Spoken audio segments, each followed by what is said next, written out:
بسم اللہ الرحمن الرحیم الحمد للہ رب العالمین والصلاة والسلام على اشرف الانبیاء والمرسلین وعلى آلہ واصحابہ اجمعین ومن تبعهم بإحسان الى یوم الدین اما بعد فاعوذ باللہ من الشیطان الرجیم بسم اللہ الرحمن الرحیم یا ایہا الذین آمنوا اتقوا اللہ حق تقاتہ ولا تموتن الا وانتم مسلمون یا ایہا الناس اتقوا ربکم الذی خلقکم من نفس واحدہ وخلق منها زوجها وبث منهما رجالا كثيرا ونساء واتقوا الله الذي تساءلون به والأرحام إن الله كان عليكم رقيبا يا أيها الذين آمنوا اتقوا الله وقولوا قولا سديدا يصلح لكم أعمالكم ويغفر لكم ذنوبكم ومن يطع الله ورسوله فقد فاز فوزا عظيما أما بعد فأعوذ بالله من الشيطان الرجيم بسم الله الرحمن الرحيم وبالآخرة هم يوقنون أولئك على هدى من ربهم وأولئك هم المفلحون۔ ناظرین کرام، دل کی دنیا اس سلسلے کا ایک اور حلقہ لے کر میں آپ کے درمیان حاضر ہوں۔ ہماری اپنی گفتگو جاری ہے دل کے اعمال اور قلبی عبادتوں کے بیان میں، اور آج ہم لوگ سننے جا رہے ہیں دل کی ایک اور عبادت یا قلبی اعمال میں سے ایک بڑا ہی اہم اور بنیادی عمل، اور وہ ہے یقین۔ دل جو کام کرتا ہے ان کاموں میں یقین کا جو کام ہے وہ انتہائی اہم اور ضروری ہے۔ علامہ ابن قیم رحمۃ اللہ علیہ کے الفاظ میں اگر کہیں تو ایمان میں یقین کا وہی درجہ ہے جو جسم کے اندر روح کا درجہ ہے۔ روح کے بغیر جس طرح جسم مردہ ہے، یقین کے بغیر ایمان بھی ویسے ہی مردہ ہے۔ یقین ہی بنیاد ہے جس کی وجہ سے ایمان زندہ ہوتا ہے۔ اسی لیے دل کی عبادتوں میں یقین کو بڑا اونچا مقام حاصل ہے۔ جو آیت کریمہ میں نے ابھی آپ کے سامنے پڑھی اس میں اللہ تبارک و تعالی نے یہی بات بیان فرمائی، کہا وَبِالْآخِرَةِ هُمْ يُوقِنُونَ اولئک علی ھدی من ربہم واولئک ھم المفلحون، کہ مومنوں کا تذکرہ جو چل رہا ہے یہ لوگ آخرت پر یقین رکھنے والے ہیں۔ اولئک علی ھدی من ربہم واولئک ھم المفلحون، یہ اپنے رب کی طرف سے ایک ہدایت پر قائم ہیں اور یہی لوگ حقیقت میں کامیاب بھی ہونے والے ہیں۔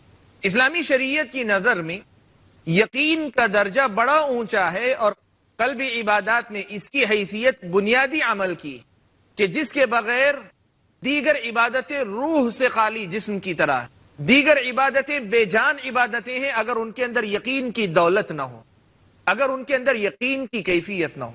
سوال یہ پیدا ہوتا ہے کہ یقین کہتے کس کو ہیں؟ اہل علم نے مختلف تعبیرات کے ذریعے اس یقین کو سمجھایا ہے۔ بعض اہل علم نے لکھا ہوا سکون الفہم مع ثبات الحکم، کہ عقل کے نزدیک، دل کے نزدیک اگر کوئی حکم ثابت ہوتا ہے اور اس پر آپ کا دل پرسکون ہو جاتا ہے تو اس کا مطلب یہ ہوا کہ آپ نے اس پر یقین کر لیا۔ بعض اہل علم نے یقین کی تعریف میں ایک اور نزاکت ملحوظ رکھی۔ ان لوگوں نے لکھا هو الاعتقاد الجازم الثابت المطابق للواقع، کہا کہ ایسا اعتقاد جس پر آدمی جمع رہے اور اس پر ثابت قدم رہے، جو ثابت ہو انسان کے نزدیک اور وہ حقیقت کے مطابق بھی ہو۔ اس کا مطلب یہ ہوا کہ اگر یہ حقیقت کے برخلاف آدمی کسی چیز کا اعتقاد رکھے تو وہ یقین نہیں کہلاتا۔ حقیقت کے مطابق اگر آدمی کسی چیز پر پوری طرح بھروسہ کرتا ہے تو اسلامی شریعت کی نظر میں یہ یقین ہے، اور یقین کا درجہ اسلامی شریعت کی نظر میں بڑا اونچا ہے۔ علامہ ابن قیم رحمۃ اللہ علیہ نے اس یقین کی ضرورت اور اس یقین کی اہمیت کو واضح کرتے ہوئے لکھا ایاک نعبد و ایاک نستعین کے جو منازل ہیں ان منازل میں اس کا مقام بہت اونچا ہے۔ اور آگے لکھتے ہیں کہ صبر اور یقین دونوں پیدا ہو، یعنی کسی چیز کا یقین ہو پھر اس پر آدمی جم جائے، ڈٹ جائے، تو اسی سے دین میں امامت کا درجہ ایک بندے کو نصیب ہوتا ہے۔ اور آگے لکھتے ہوئے کہتے ہیں یہ یقین قلبی اعمال کی روح ہے، اور قلبی اعمال جوارح کے اعضاء کے اعمال کی روح ہیں۔ اس کا مطلب یہ ہوا کہ انسان کے جو ظاہری اعضاء ہیں ان کی روح انسان کے اپنے قلب کے اعمال ہیں، قلب کی کیفیتیں، اور قلب کی جو عبادتیں اور جو اعمال جو کیفیتیں ہیں ان کی روح یہ یقین ہے۔ یہ علامہ ابن قیم رحمۃ اللہ علیہ نے لکھا ہے۔ علامہ ابن تیمیہ رحمۃ اللہ علیہ نے کہا کہ بالصبر والیقین تنال الامامۃ فی الدین، کہا کہ صبر اور یقین کے ذریعے ہی دین کے اندر امامت حاصل ہوتی ہے۔ کیوں؟ اللہ تبارک و تعالی نے فرمایا وَجَعَلْنَا مِنْهُمْ أَئِمَّةً يَهْدُونَ بِأَمْرِنَا لَمَّا صَبَرُوا وَكَانُوا بِآيَاتِنَا يُوقِنُونَ۔ اللہ نے فرمایا کہ ہم نے ان میں سے کچھ لوگوں کو امام بنایا جو ہمارے اپنے حکم کو لے کر لوگوں کی رہنمائی کرتے ہیں یا خود رہنمائی حاصل کرتے ہیں۔ کیوں؟ اس لیے کہ انہوں نے صبر کیا اور ہماری آیتوں پر یقین کرنے والے۔ گویا یقین اور صبر کے نتیجے میں اللہ تبارک و تعالیٰ نے امامت کا وہ درجہ عطا کیا۔ سبحان اللہ، اس سے بات میرے اور آپ کے سامنے کھل کر آتی ہے، واضح ہوتی ہے کہ اسلامی شریعت کی نظر میں یقین کا جو مقام ہے یہ ایک ایسا مقام ہے کہ آدمی اس کو اگر مکمل کرے تو دین میں امامت کے درجے تک وہ پہنچتا ہے۔ اسی لیے علم کو اللہ تبارک و تعالیٰ نے انبیاء کی وراثت قرار دیا اور علماء کو انبیاء کا وارث قرار دیا، اس لیے کہ علم یہ یقین پیدا کرنے کا سب سے عمدہ ذریعہ، سب سے اچھا ذریعہ ہے۔ ناظرین کرام، اہل علم نے لکھا ہے کہ یقین کے 3 درجات ہیں۔ ایک درجہ وہ ہے جسے ہم علم الیقین کہتے ہیں، علم الیقین یقین ہے۔ دوسرا درجہ ہے عین الیقین، اور تیسرا درجہ ہے حق الیقین۔ علامہ ابن قیم رحمۃ اللہ علیہ نے اس کی مثال دیتے ہوئے لکھا ہے کہ ایک مومن جنت کو جانتا ہے اور جنت پر ایمان لاتا ہے، جنت کے وجود پر، تو یہ اس کا علم الیقین ہے۔ جنت کے بارے میں جانتا ہے اور اس پر یقین رکھتا ہے، یہ علم الیقین کا درجہ ہے۔ پھر روز محشر جنتیوں سے جنت قریب کر دی جائے گی اور جہنم کو ظاہر کر دیا جائے گا۔ وَأُزْلِفَتِ الْجَنَّةُ لِلْمُتَّقِينَ وَبُرِّزَتِ الْجَحِيمُ لِلْغَاوِينَ، کہا جب جنت قریب کر دی جاتی ہے تب پھر یہ عین الیقین ہے، یعنی پہلے سے زیادہ اونچے درجے تک اس کو یقین ہو جاتا ہے، اس لیے کہ جس جنت کے بارے میں اسے یقین تھا اس جنت کو اپنی نگاہوں کے سامنے دیکھ رہا ہے۔ اور پھر جب اسے جنت میں داخل کر دیا جائے گا یہ حق الیقین کا درجہ ہے۔ قرآن مجید میں اللہ تبارک و تعالی نے یہ جو درجات ہیں ان درجات کا تذکرہ فرمایا ہے۔ عام یقین کا جو درجہ ہے وہ ہر مومن کے پاس ہوتا ہے، اس لیے کہ اسی یقین کے ذریعے وہ مومن ہوتے ہیں۔ وَبِالْآخِرَةِ هُمْ يُوقِنُونَ، وہ آخرت پر یقین رکھنے والے ہوتے ہیں۔ یہ علم الیقین کا درجہ ہے۔ دوسرا درجہ ہے عین الیقین کا، اور عین الیقین کے درجے کے لیے قرآن مجید کی وہ آیت کریمہ میرے اور آپ کے سامنے ہے، جس آیت میں اللہ تبارک و تعالی نے ہدہد اور سلیمان علیہ السلام کی گفتگو نقل فرمائی۔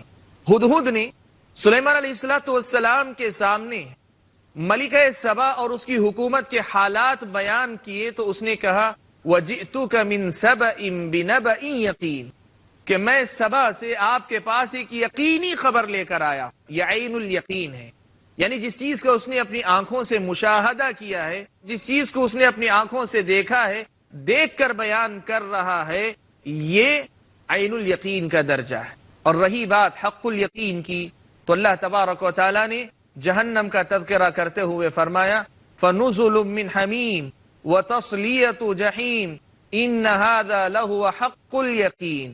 اللہ تعالیٰ نے فرمایا گرم گرم پانی سے، کھولتے ہوئے پانی سے ان کا استقبال کیا جائے گا جہنمیوں کا، وَتَصْلِيَةُ جَحِيمٍ، اور جہیم بھڑکتی آگ میں ان کو داخل کیا جائے گا۔ إِنَّ هَذَا لَهُوَ حَقُّ الْيَقِينِ، بے شک یہی حق الیقین کا درجہ ہے۔ سبحان اللہ۔ ناظرین کرام، یقین کے یہ جو 3 درجات ہیں یہ کسی بھی مسئلے سے متعلق ہو سکتے ہیں۔ اللہ تعالیٰ کی ربوبیت، اللہ تعالیٰ کی الوہیت کا حق، اللہ تبارک و تعالیٰ کی بیان کردہ بہت ساری باتیں، بہت ساری حقیقتیں، جنت اور جہنم کے احوال، دنیا جہاں کے جتنے معاملات ہوتے ہیں ان سب کے اندر یہ درجات ہو سکتے ہیں۔ اور اس کا سیدھا سا مطلب یہ ہے کہ بندہ جو خبر اللہ تعالیٰ کی طرف سے اس کے پاس آتی ہے اس پر پورا پورا یقین رکھے اور پھر اس درجے کو اونچے سے اونچا کرنے کی کوشش کرے۔ اہل علم نے لکھا یہ 3 درجات ہیں۔ تین درجات کے تقاضے اپنے اپنے ہیں۔ علم الیقین، جس میں دلیل کی آدمی کو ابھی یقین تو ہے، بتانے والے کو دیکھ کر یقین کر رہا ہے، لیکن پھر بھی سوچتا ہے کہ کوئی دلیل آ گئی تو اس کا یقین اور بڑھ جائے گا۔ اب دلیل کے بعد چیز کو خود بخود دیکھ لے گا تو پورا پورا یقین کر لے گا۔ اہل علم نے لکھا کہ اس کا سیدھا سا مطلب یہ ہے کہ شریعت کی بیان کردہ حقائق پر علم الیقین کا درجہ ہر مومن کے اندر پیدا ہوگا، اس لیے کہ اللہ کی خبر اور نبی کی خبر، اللہ کی بتائی ہوئی بات نبی کی بتائی ہوئی بات ہے، لیکن بندے کو کوشش یہ کرنی ہے کہ وہ اس یقین کو عین الیقین کے درجے تک یا ہو سکے تو حق الیقین کے درجے تک لے جائے۔ ناظرین کرام، ہم یہاں پر ایک چھوٹا سا بریک لیتے ہیں، بریک کے بعد واپس لوٹ کر ہم لوگ قلبی عبادات میں سے ایک اور عبادت کا اور بڑی اہم عبادت کا تذکرہ سنیں گے۔ والسلام علیکم ورحمۃ اللہ وبرکاتہ۔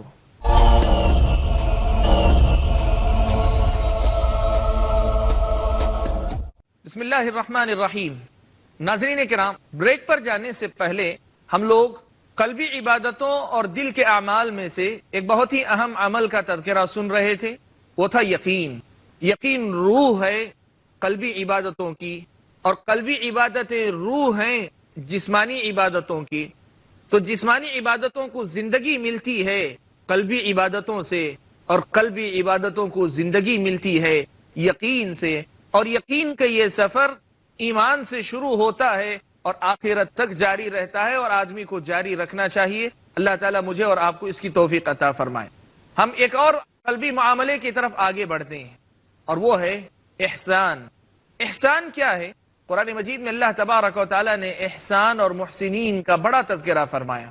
اللہ تبارک و تعالیٰ نے فرمایا ان اللہ مع الذین اتقوا والذین هم محسنون، بے شک اللہ تبارک و تعالیٰ ساتھ ہیں ان لوگوں کے جو متقی ہوئے اور ان لوگوں کے جو محسنین ہیں، احسان کے درجے کو اختیار کرنے والے ہیں، احسان کو اختیار کرنے والے ہیں۔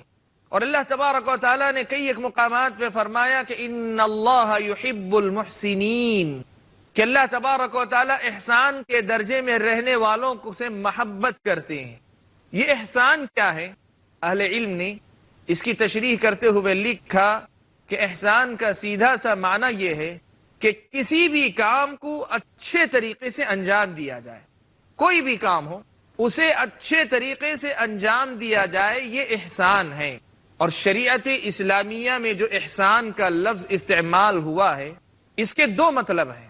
ایک تو شریعت میں احسان اس معنی میں استعمال ہوا کہ آدمی دوسروں کے ساتھ احسان کرے، دوسروں پر احسان کرے، دوسروں کے ساتھ اگر معاملہ کرنے کی ضرورت پیش آتی ہے تو بہتر معاملہ کرے، دوسروں پر انعام کرے، احسان کرے۔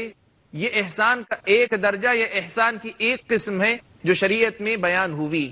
اسی قسم کے احسان کا حکم اللہ کے نبی صلی اللہ علیہ وسلم نے دیا اس حدیث میں، جس میں اللہ کے نبی صلی اللہ علیہ وسلم نے فرمایا ان اللہ كتب الاحسان على كل شيء فاذا قتلتم فاحسنوا القتلة واذا ذبحتم فاحسنوا الذبحة وليحد احدكم شفرته وليرح ذبيحته۔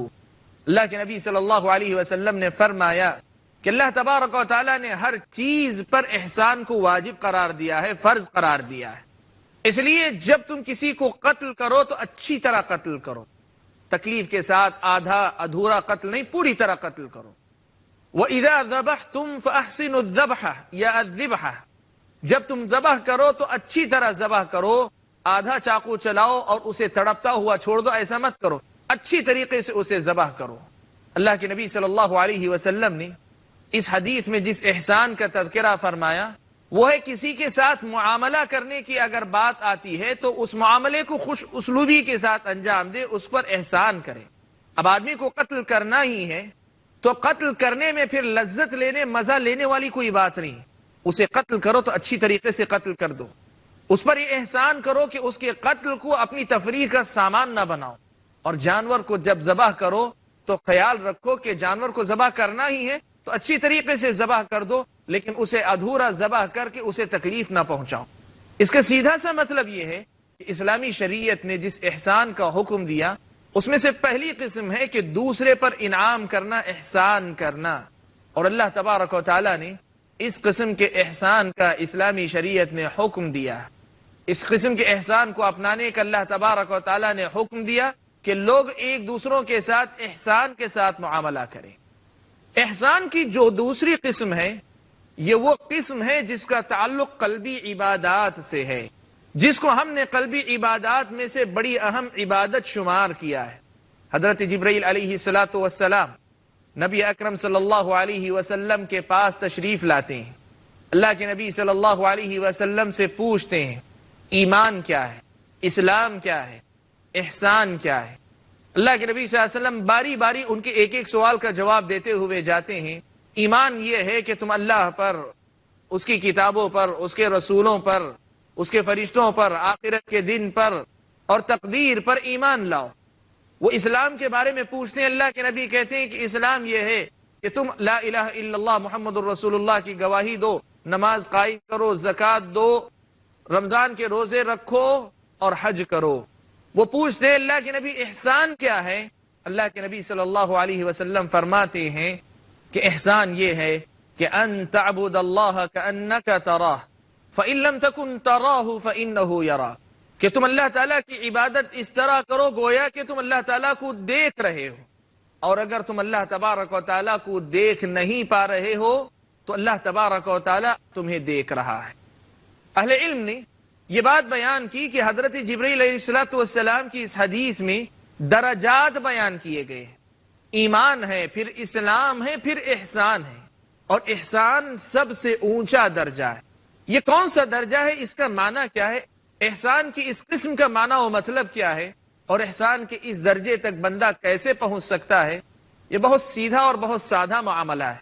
اہل علم نے اس حدیث کی تشریح کرتے ہوئے لکھا کہ اس سے مراد انسان اپنے اعمال کو اس درجے تک پہنچ کر انجام دے گویا کہ وہ اللہ تعالیٰ کے سامنے حاضر ہے۔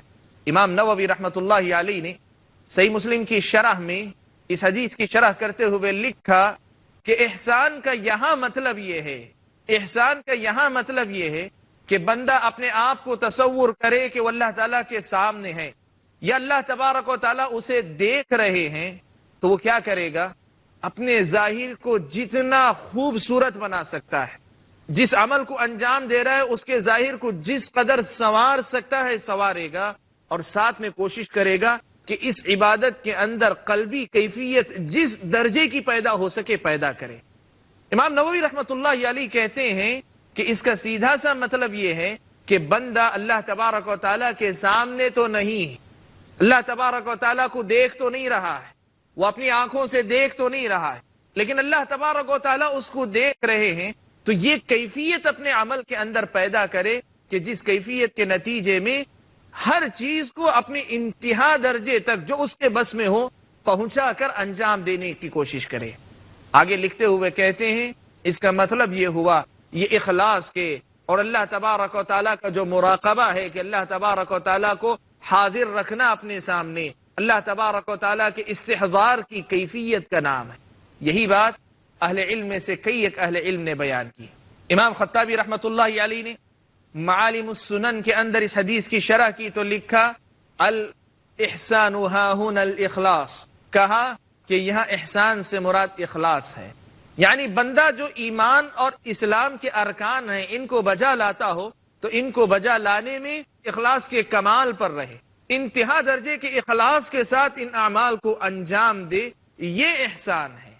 ابن بطال نے صحیح بخاری کی شرح میں اس کی تشریح کی تو لکھا کہ هو المبالغۃ فی الاخلاص، یہ احسان کا مطلب یہ ہے کہ اخلاص کے درجے میں جو کمال ہے، جو اونچے سے اونچا درجہ ہے، اس درجے تک پہنچنے کی کوشش کرے۔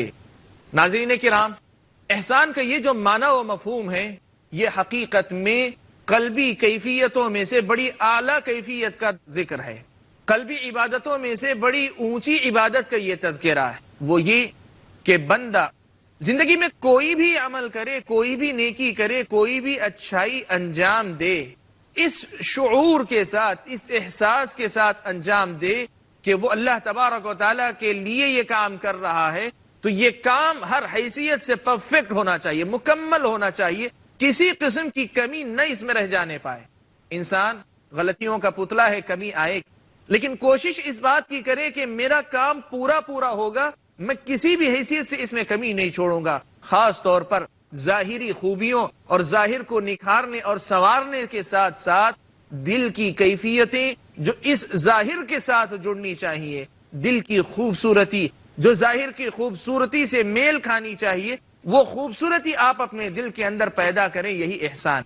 یہاں بعض احباب احسان کا مطلب یہ سمجھتے ہیں کہ بندہ عبادت کرتے کرتے اس درجے پر پہنچ جائے کہ پھر تو اللہ تعالیٰ کو دیکھنے لگے اپنی عبادت میں، وہ اللہ تعالیٰ کو اپنی عبادت میں دیکھنے لگے، عبادت کے دوران اللہ تبارک و تعالیٰ کو دیکھنے لگے۔ یہ غلط مفہوم ہے، یہ معنی و مفہوم نہ تو صحابہ نے سمجھا نہ اہل علم نے سمجھا۔ میں نے آپ کے سامنے نقل کی بات امام خطابی کی شرح کے مطابق، امام نووی کی شرح کے مطابق، ابن بطال کی شرح کے مطابق، ابن دقیق العید کی شرح کے مطابق اور ایسے اور دسیوں علماء کی شرح کے مطابق، یہ خالصتاً اخلاص کے کمال کی بات ہے۔ یہ انسان کی ایسی کسی ترقی کا نام نہیں ہے کہ انسان عبادت کرتے کرتے اس درجے میں پہنچ جائے کہ جہاں وہ اللہ تبارک و تعالیٰ کا مشاہدہ کرنے لگے۔ نعوذ باللہ، یہ غلط عقیدہ، غلط تصور ہے احسان کا جو بعض احباب کے اندر پایا جاتا ہے، ورنہ اسلامی شریعت کی نظر میں یہ احسان کا درجہ تو ایک عام مومن سے مطالبہ اس کا کیا جاتا ہے کہ وہ اس تک پہنچنے کی کوشش کرے، یعنی اخلاص کو اپنے اندر پورا پورا لانے اور ظاہری حسن کو اپنی عبادت میں پورا پورا لانے کی کوشش کرے۔ ناظرین کرام، جو بندہ دونوں قسم کے احسان کو اپنے اندر پیدا کر لے، ایک تو دوسروں پر انعام کرنا، احسان کرنا، اور دوسری طرف اپنی عبادتوں میں یہ کیفیت پیدا کرنا کہ وہ گویا اللہ تبارک و تعالیٰ کو دیکھ رہا ہے، اور اگر وہ دیکھ نہیں پا رہا ہے تو اللہ تبارک و تعالیٰ تو اسے دیکھ رہے، کیفیت کو اپنے ذہن میں رکھ کر استحضار کی اس کیفیت کے ساتھ عبادت انجام دے تو اللہ تعالیٰ کی نظر میں ان کا مقام بڑا اونچا ہے۔ اللہ تبارک و تعالیٰ نے فرمایا للذین احسنوا الحسنى وزیادہ ولا يرهق وجوههم قتر ولا ذلہ۔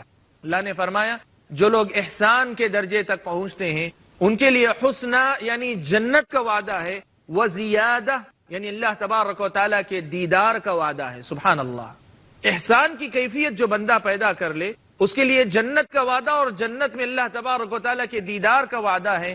وَلَا يَرْهَقُ وُجُوهَهُمْ قَتَرٌ وَلَا ذِلَّةٌ، اور یہ ضمانت بھی ہے کہ کل کے دن، قیامت کے دن ان کے چہروں پر ذلت و رسوائی کی کوئی پرچھائی بھی نہیں پڑے گی۔ سبحان اللہ۔ اپنی عبادتوں میں، قلبی عبادتوں میں سے یہ بڑی اہم عبادت احسان کی جو کیفیت ہے، اس کو ہم پیدا کر لیں، ہمارے اپنے اعمال سنور جائیں، ہمارے اپنے اعمال سدھر جائیں گے، اور اللہ تعالیٰ کے پاس بڑے اونچے درجے کے حامل ہم لوگ ہو جائیں گے۔